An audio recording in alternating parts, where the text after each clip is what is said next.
American West. Once it could have been the British, Spanish, or even the Russian West.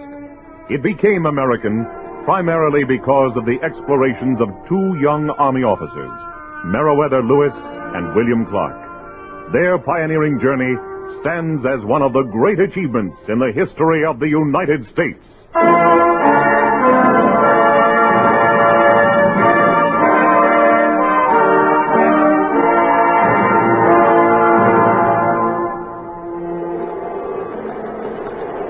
Sure glad for this fire. Face it, only your back stays wet. Billy, my back's been wet so long, the shirt's about to rot right off it. Actually, Meriwether, the storm's easing off. I hope so. You realize we've been perched on this tangle of logs for almost a week? Captain Lewis, Captain Clark, Sergeant Gas report. Watch your step, Gas. The tide's in. Yes, sir. Feel the logs shift. What did you find out about the hill behind us, Sergeant? Well, we could go out that way, sir, but too steep to take the baggage and boats with us. Well, then it's out of the question. Yes, sir. Maybe Coulter, Willard, and Shannon will find something better. 24 hours they've been gone, sir. That's a good sign. Why is it a good sign, Sergeant? Well, if there was nothing, they'd be back by now. Maybe. Maybe not. Billy, when low tide comes and we can launch a boat, suppose I take 4 men and explore the north. According to the Indians, there's a good harbor up there named Haley's Bay, after a ship captain who stops regularly to trade. Might be a good idea. I'll follow you with the entire outfit as soon as the weather clears enough for us to get out. Hello! Coulter here! Johnny Coulter, give him a hand, Gas. Yes, sir.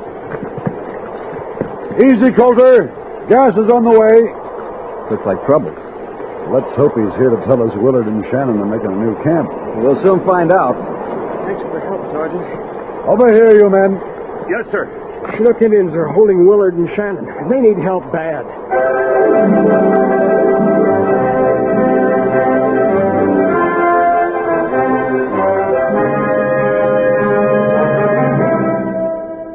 Horizons West, the continued story of the Lewis and Clark expedition. Now with Harry Bartell as Meriwether Lewis and John Anderson as William Clark, listen to Chapter 8, Fort on the Columbia.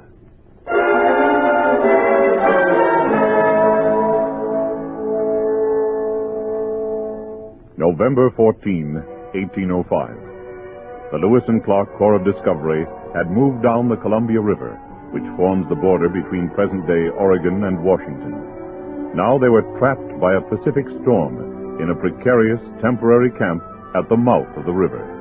Cold, wet, and hungry, they faced rough weather and hostile Indians. At Billy Clark's suggestion, 5 of the men formed a crew to take us around the point in the longest of the boats, with our expert waterman, Pierre Cruzat, at the tiller. When we left the partial protection of the spit of land which comprised the point, the heavy Pacific surf all but swamped us. I huddled amidships with my 4 picked men, George Drouillard, Joe and Rube Fields, and Bob Frazier. Cruzat and the others bent their backs to get us into Haley's Bay, a few miles ahead. No trading ships offshore. But I can see the Chinook village there. Captain Lewis. Over there by those huts. A group of warriors. They've got Willard and Shannon surrounded. Better hurry before they kill them. It was a small congregation of warriors, no more than 30. But to the 2 men, they must have seemed like an entire tribe. Cruzat angled the boat into shore long enough for me to disembark my 4 men. As he headed the boat back to sea, we ran toward the village and the Chinook hostiles. Shannon, look, here they come. Our boys. We rushed the surprised, surly-looking warriors, leveling our rifles at them. Despite odds in their favor, the Chinooks were afraid of open warfare. They did nothing when Willard jerked his rifle from the grasp of a warrior or when Shannon recovered his. I gestured at the entire band with my rifle. You miserable thieves, the next one who steals as much as a tin whistle from us is a dead man. Bang, bang, dead. Understand? They get the idea, Captain. Most of them speak pidgin English. I'm glad we made it in time. They didn't harm you, did they? Just our dignity, sir. How did they get your rifles in the first place? Last night, we camped on a beach a couple of miles to the north. Because the Chinook village was so near, we slept on our guns. But they managed to work them right out from underneath us without waking us. Oh, Dieu, Captain, let us get out of here before they steal the moccasins off of our feet. Willard, you fall in. We're reconnoitering up to Cape Disappointment, maybe a little farther. George, take Shannon, move on ahead and shoot us some supper. Yes, sir. Shannon, let us go. We spent almost a week exploring the coast. It was a big country, cold and forbidding and magnificent. Some of the pines were 12 to 15 feet in diameter. Great waves dashed against the beaches, and it kept on raining. During the entire time, we saw no trading vessels. We returned to find that Billy Clark had managed to leave our emergency camp with men and supplies intact. He had set up a semi-permanent base on fairly high ground. Utilizing the boards from an abandoned Chinook village nearby, the men had thrown up shelters against the continual rain. Sorry you didn't see any traders. Life would be considerably better if we could buy some extra clothes and blankets. Stock of trade goods for the return trip. It certainly would. How's hunting? Skimpy, just a few underfed deer. Oh, by the way, the Chinooks tried to steal us blind until I threatened to kill their entire village. It seems as though violence is the only language they understand. Well, we can't have them victimizing us all winter. We'll need stouter quarters. Something with a stockade like Fort Mandan. Billy, you'll have to take a look at the ocean for mapping observations. Why not do it now while I scout around for a new campground? I called for volunteers to accompany me, and 10 men responded. Ordway, Pryor, Bratton, Coulter, Weiser, Labiche, Charbonneau, the Fields brothers, and York. We went overland and viewed the ocean from the high cliffs. To me, it was astonishing to see a huge surf crashing against the jagged rocks below us. The Pacific was a violent, awe-inspiring ocean, surely misnamed and not at all like the Atlantic. We spent a few days gathering data, which I would include in my maps of the mouth of the Great River. Then we started back. When we reached the camp, we found a group of Clatsop Indians who had come to trade. Meriwether was dickering for a beautiful sea otter robe worn by one of the sub-chiefs. I didn't announce my presence while he bargained, unsuccessfully at first. Forget the white and red beads. Forget the ribbons. Forget the fishhooks. This is my last offer. My fine gold watch, $5 in silver, my army officer's dress coat with the gold facing.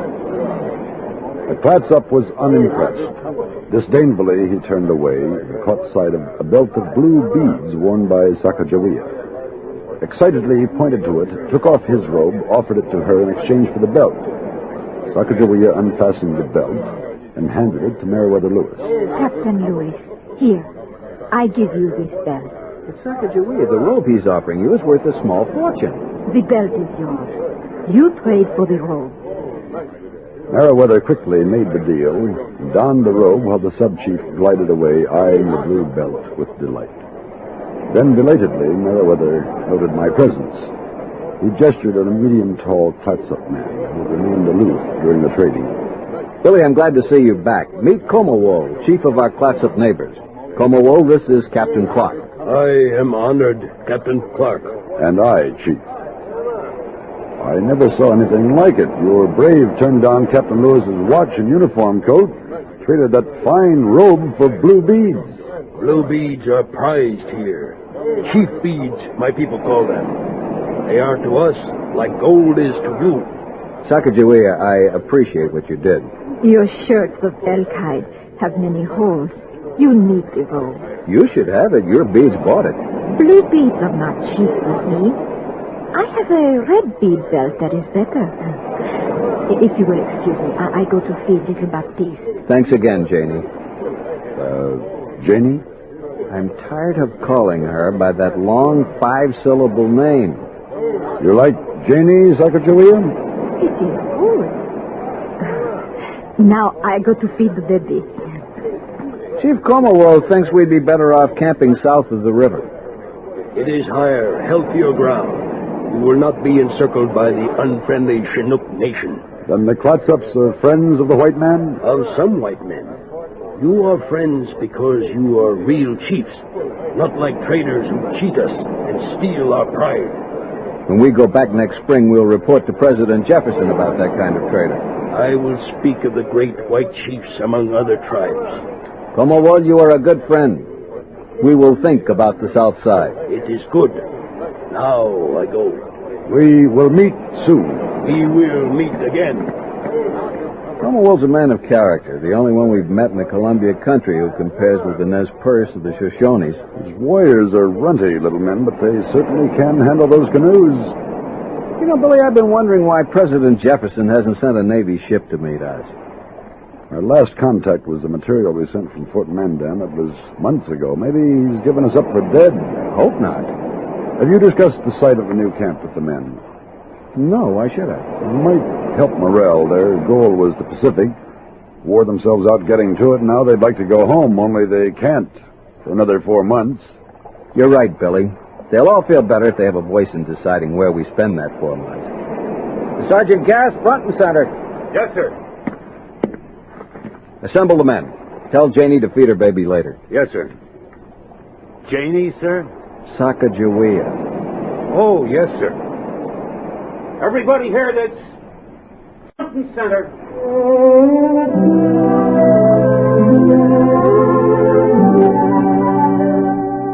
The vote was unanimous to make winter camp on the south side of the river.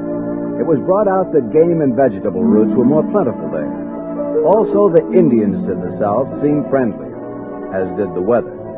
But for a time, stormy weather hampered our attempts to establish ourselves on the South Shore. Inevitably, the raw days brought illnesses. Colds, coughs, influenza. Gibson had stomach trouble. Bratton complained of a general debility. Then a lull came in the storm. We were able to cross the river and investigate the south side. Much of it was swampy and wet, but we did find high ground not far from several Clatsop villages. From the top of a rise, we had a handsome view of the sea.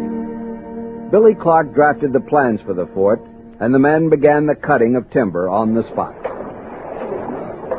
What do you think of the plans, Meriwether? 8 cabins, each 16 by 16. Mm-hmm. Why 8, Billy? Well, we need one each for working on our scientific notes in the journals. We'll use another for food storage, another for partial storage, and Janie, Charbonneau, and the baby. The other 4 will be for the men. 2 rows of 4 each facing the small parade ground in Flagstaff, and then the whole surrounded by a stockade. That's very good, Billy. Much better plan than Fort Mandan. I hope so. Sergeant! Sergeant Gass! Yes, sir. Front and center, Sergeant. I want Gass to have a look, too. He claims he once was an expert carpenter. He's done a good job building our boats. Sergeant Gass reporting, sir. How's the lumber, Sergeant? Finest wood I've ever seen. Why, if we'd had pine like this back home, I'd never have joined the Army. It's a different species of pine, Sergeant. Well, maybe that's it. Sir, you can split those logs perfect every time. With the axe alone, you can make a board 10 feet long and 2 feet wide that stays 1.5 inches thick all the way. And you won't have any trouble doing a job on this. Here. Have a look at the plans. Hey, this is real good, sir. The stockade sure ought to keep out Indians at night. Or any other time. If we have to, we could defend this, sir. It's going to be a right nice little fort. If I build it as good as you drew it. Happy to be busy, the men soon cleared the area to be occupied by the fort. Tree stumps were uprooted easily by men used to muscling boats upriver by tow ropes. The work went ahead rapidly, and on Christmas Eve, 1805, the fort was ready for occupancy. We assigned quarters, moved in gear, cut wood for fires, and installed ourselves. On Christmas Day, a roof kept the rain from our heads.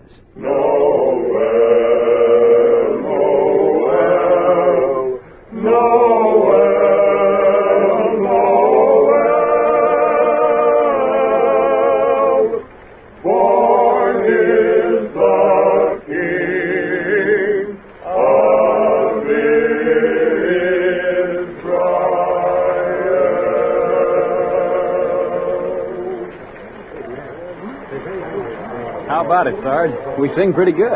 Oh, not bad. Thanks to George Brouillard, we're having something to eat, too. 16 elk. It is tough stringy ale, but Charbonneau is doing the cooking, so it won't be too bad. We're also having roots Cheney done, and he is stewing them in a special way. I wish I could offer a dram to each man. Wish you could too, sir. No liquor, the saddest words in the language. We drank the last of it July 4th at the Great Falls. Say, most Indian crowds have some kind of liquor they make from roots or stems or bark. If we ask Chief Como, Oh, no, you don't, Gas. Unless you're used to those native concoctions, they're liable to kill you. Yes, sir. Captain Lewis, Private Barton is sick. He asked for you to make him well. What kind of sickness, Janie? A great weakness. It took much from him to walk to his door and call out. I had to help him back to his blanket. Need my help, Meriwether? You better come along. We went to Bratton's room and examined him. It seemed to take all his strength to stand, and when he tried to walk, he collapsed. Despite this shocking debility, he had very little pain, that localized in the small of the back. We wrapped him in blankets and ordered him to sleep. Then we went outside to the parade ground, away from the celebration of Christmas, to discuss this strange malady. Pain in the back. That could be a rheumatic illness like lumbago. All his vertebrae felt in place, and there's certainly not enough pain to account for this terrible weakness. If it's not a lumbar complaint, what is it? No fever, no headache, appetite normal, elimination normal. It could be lumbar, I suppose. Something outside our experience. Afraid to bleed him. He's too weak. The back isn't painful enough for a poultice. We'd better confine ourselves to observation for a day or so. Try to determine just what the progress of this disease is. It can't do any harm to make him stay inside and give him the best of our food. I guess we'd better go back and join the men.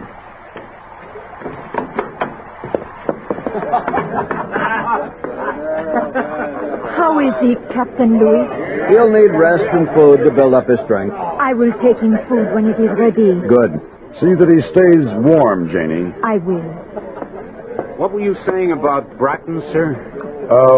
A few days, he'll be all right. After you went to look in on Bratton, sir, we got the word from Charbonneau. He's winning the battle with that tough elk beef. But he had to use the last of the salt to make it edible. The last of the salt. Captain, me and Weiser and McNeil, we can make salt. If you'll let us go over on the coast near the salt water. All right, I'll go with you. We'll go in the morning.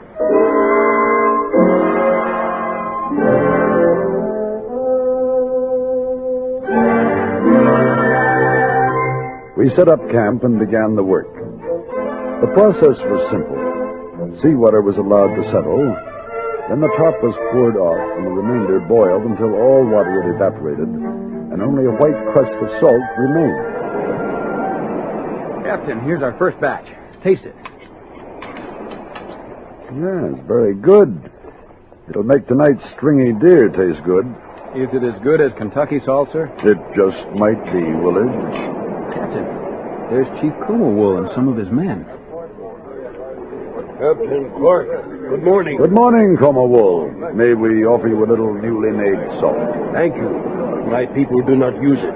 We go to the south, to the whale. Whale? A big one was driven ashore by a storm. It died.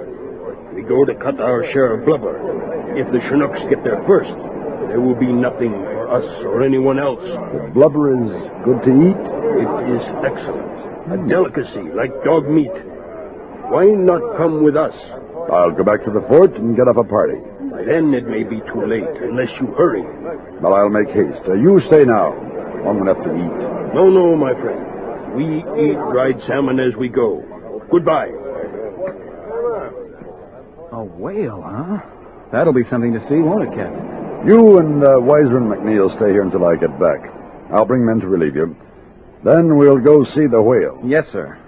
Now remember, don't trust the Indians. What about Como Wolf's tribe?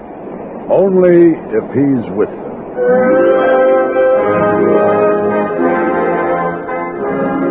When I returned to Fort Clatsop, I was challenged by a guard, Private Fraser, who was in the process of ejecting would-be Chinook traders for the night. I answered, got a crisp salute.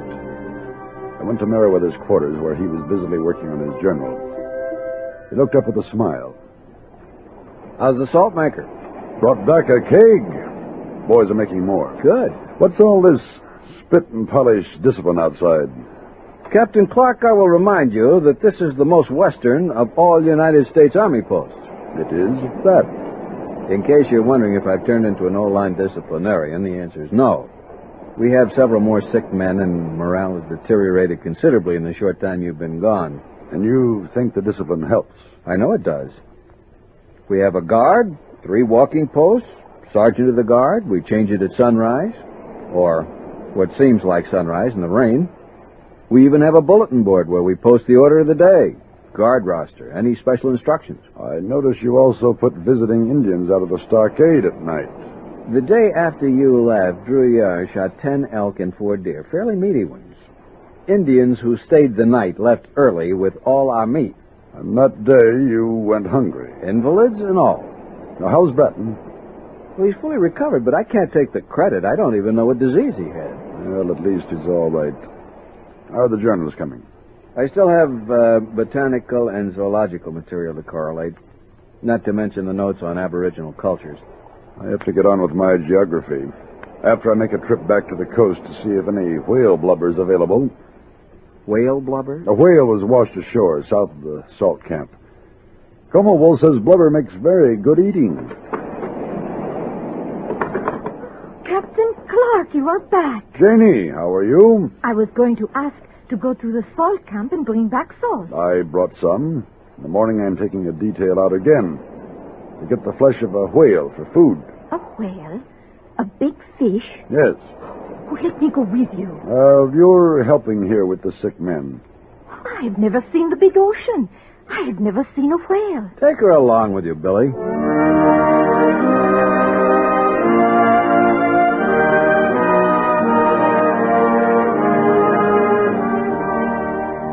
My party to the coast included Sacagawea, Charbonneau, Bratton, Werner, and Shannon.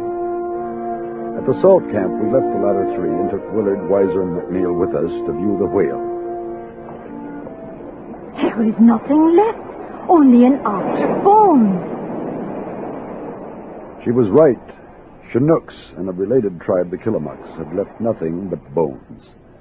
I managed to trade them out of 300 pounds of the blubber, so that we would not return empty-handed from Fort Clatsop. As it was, we very nearly left a dead man behind. A Killamuck warrior coveted McNeil's jacket, and when McNeil would not sell it, the Killamuck lured McNeil into his tent on the pretext of giving him a special Indian food. Then we heard a Chinook damsel scream. Captain, trouble. McNeil, he went into the tent. Come on, Willard. The Killamuck was about to stab McNeil on the back when we rushed in. I knocked the man down. With great agility, he rolled to his feet, ran out the rear, and disappeared into the nearby forest.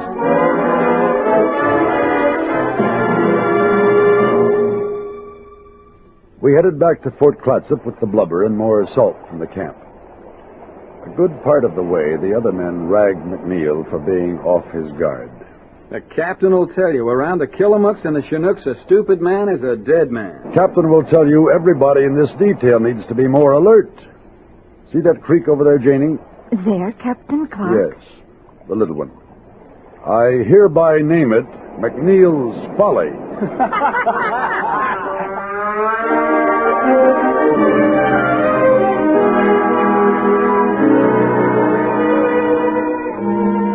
At Fort Clatsop, our lives settled into the winter routine. Of course, Meriwether and I used every minute to organize the information we'd collected into reports for President Jefferson. We wondered why no trading ships had put in an appearance. We spoke about it to our one trusted Indian friend, Comowol. The chief named Delashawilt told me a ship under Captain Ewing was due. The Lashawilt also said One-Eyed Skelly was due soon. No? I believe he did. The Lashawilt talks to be talking. My friends, I do not like to tell you, but you missed the only ship. Captain Hill and the Lydia from Boston. Missed it? When? While you were building the fort. The Chinooks were angry. They told Captain Hill you had been here, but left. My friends, I did not know this until it was too late. The men from the salt camp are back. Private Barton is sick again. They carried him all the way.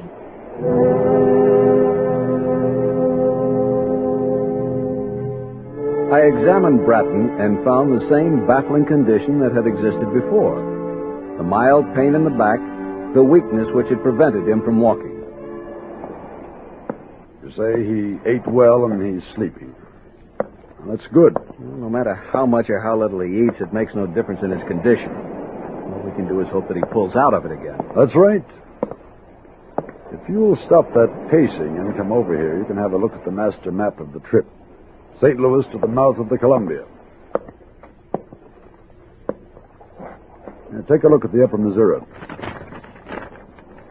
Of course, we had no choice with no horses at the time, but we did cover a lot of unnecessary miles by staying with the river too long. We can save a couple of months going home. We'll use horses from Traveler's Rest to the Great Falls. Just look at all that land. Property of the United States of America.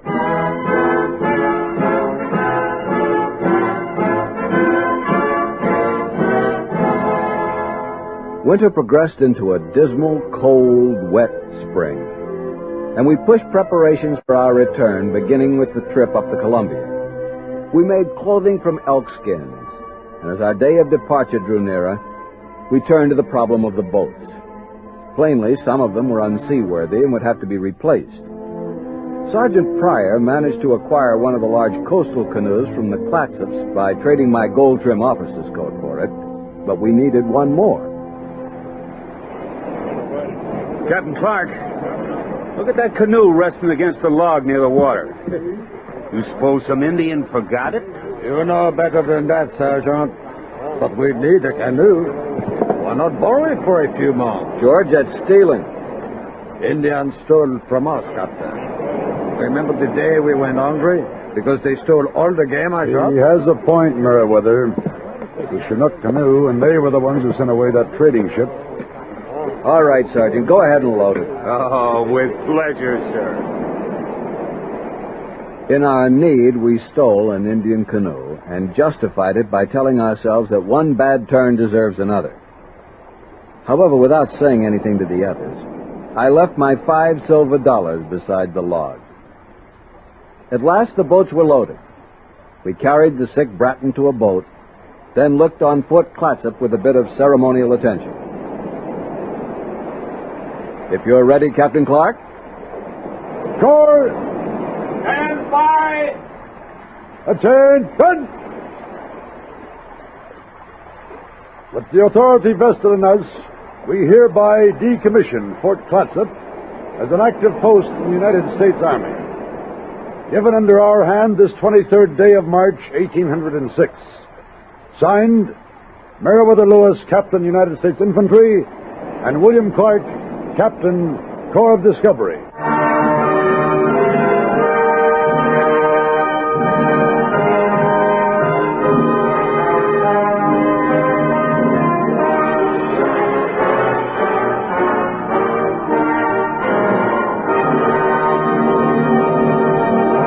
You have been listening to Horizons West, the continued story of the Lewis and Clark expedition. Chapter 8, Fort on the Columbia, starred Harry Bartell as Meriwether Lewis and John Anderson as William Clark. Featured in the cast were Carl Swenson, Helen Gerald, Bill Quinn, Ben Cooper, and Dal McKinnon. Our story was written by Carl A. and William Tunberg and directed by William Lally. Sound patterns by Gene Twombly. Michael Rye speaking. This is the United States Armed Forces Radio and Television Service.